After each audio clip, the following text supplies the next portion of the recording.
Well, in regard to the hurdles and what can be done to ensure that these businesses access capital that is affordable and sustainable to them. If you're an impact investor and you have to address that issue, what will be your hurdle rate? And probably, categorizing yourself as an impact investor and your hurdle rate is commercial doesn't probably make a lot of sense. So I agree, and as I mentioned, our first two funds, the hurdle rate was intentionally, significantly lower, and we were actually making investments that were sub-market in regard to pricing. So yes, that is happening, and I'm aware of several other funds that offer facilities whose prices are not commercial. But you also have to strike a balance, because at the end of the day, this business is operating in the same environment with everybody else who's going to commercial banks and borrowing, at 25%, at 19%. And the risk you have there is, the culture that, you inculcate, because if this business becomes dependent on sub-market borrowing, it is very likely that they will be outcompeted by the business that is actually operating commercially from inception. So I don't have an answer for that, but and this speaks again to Ronald's question.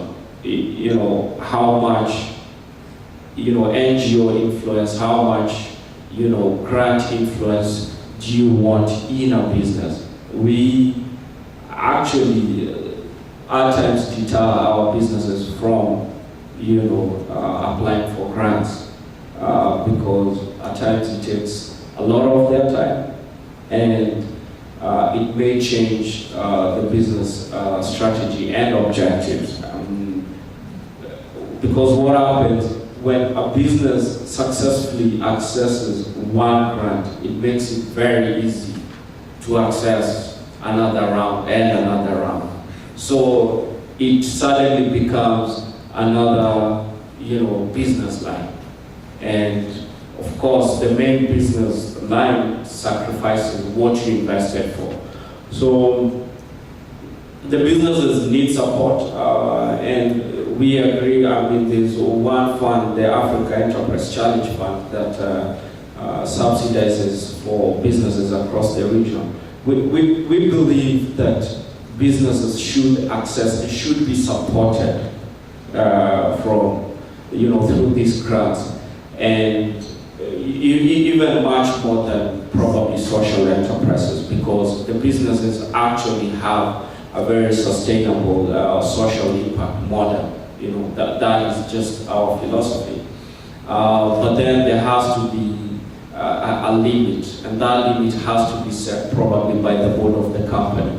How much time do we want to spend chasing on grants? And do we need to deploy permanent resources to manage those projects? Because the grant-making companies or organizations also have a very high requirement in terms of reporting and visits to the farm. So it suddenly becomes a full-time activity that requires resources deployed to that. And you don't want to change the culture of a business just because you're accessing cheap capital or grants for that matter. So, taking the women entrepreneur point, I think the story in Uganda is actually very similar around Africa and in Kenya as well. A lot of the enterprises are actually women focused. But I think that goes back to the categorization of SMEs that I was talking about in the presentation. Most of these women entrepreneurs are necessity entrepreneurs. So they actually don't consider themselves entrepreneurs. They just saw a need. They just needed the money. They started their business. some are necessity, and then some move on to becoming very successful necessity entrepreneurs, which is what they've started is actually really, really successful, but yet when you go and speak to them, and I have, they don't really consider that they are actually running a business. They're just fulfilling a need. They just need, some of them are rural farmers, and they started growing it for food, and then there was extra, and then they sold it. And that's one of the reasons why actually they don't consider themselves a business. And that's when the self-help groups, the women groups, the table banking facilities comes in, because they do educate them to get this further loan and expand your business.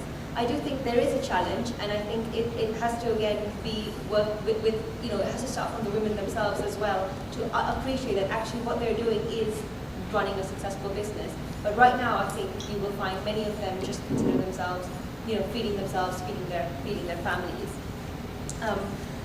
The second point about the SME classification, I think you're right. I was doing research for the paper, and I found, I would say, at least 15 different definitions of SMEs. I mean, there's different definitions in the Kenyan legislation.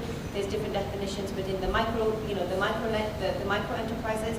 So, and different organizations, I think, different investors, different NGOs, they have different definitions for the SME. So that is a huge challenge, and and different organizations have different definitions. But I think it's generally those businesses that are, I know it's not a great definition, but too small for, too big for microfinance, and yet too small for the big banks.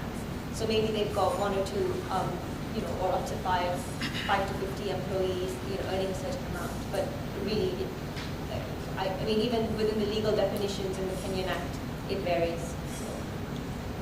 Let me just follow up on what Sheena said, the Lady from Mango Fund. The donors that are coming together under the two groups, the OECD, the Economic Cooperation Development donors, and the consultative group to assist the poor, have come up with definitions. And these definitions are because we need to measure trends.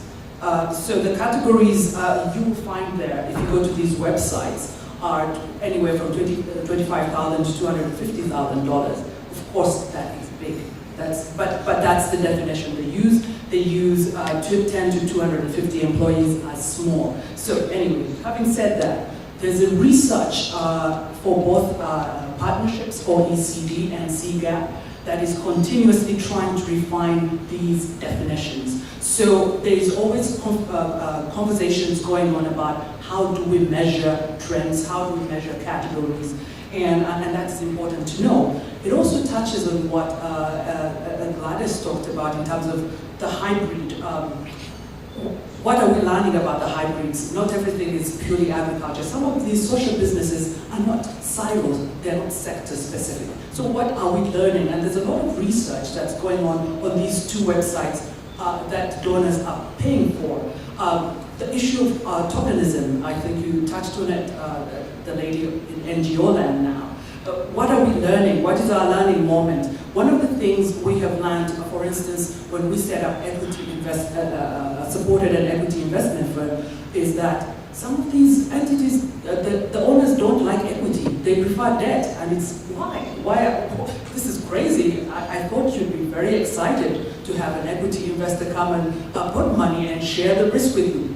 They don't want it. So we're learning. These are learning moments for us, and it continuously we begin to build up the information on this and the data for the common good. I think you asked a question about investing in a business. Investing is, you have to have a long-term view, and I guess that's why we use the word patient capitalists. I guess we're optimists, but also patient capitalists. I'll give you an example. USAID, over the last 15 years, has invested in NGOs that were lending to the microfinance sector. And we have two institutions that transformed into banks. You've had the Finca Bank, you've had the Uganda Finance Trust. Those were investments in NGOs that transformed into banks. But then there are NGOs that stayed as NGOs. So you have to have a long-term view. You can't have a 3-year view, you have to have a 10, 20, 25, even 50-year view. All right. I have to close down now, wind down now. Yeah, I feel so bad, but the food will be cold. Yes. So it's a dilemma now. So if you guys want to have something to eat? Well, let's first thank our panel for sharing with us their experience and their insights on this complex issue. of reducing the gap in the middle. And I hope most of you have taken something away from this discussion. Thank you. Let's give them a big clap. Yes, we are. Yeah. Come on. Yeah. And we also thank you, Veronica, for inviting all these people. Give her a round of applause as well. And again, I have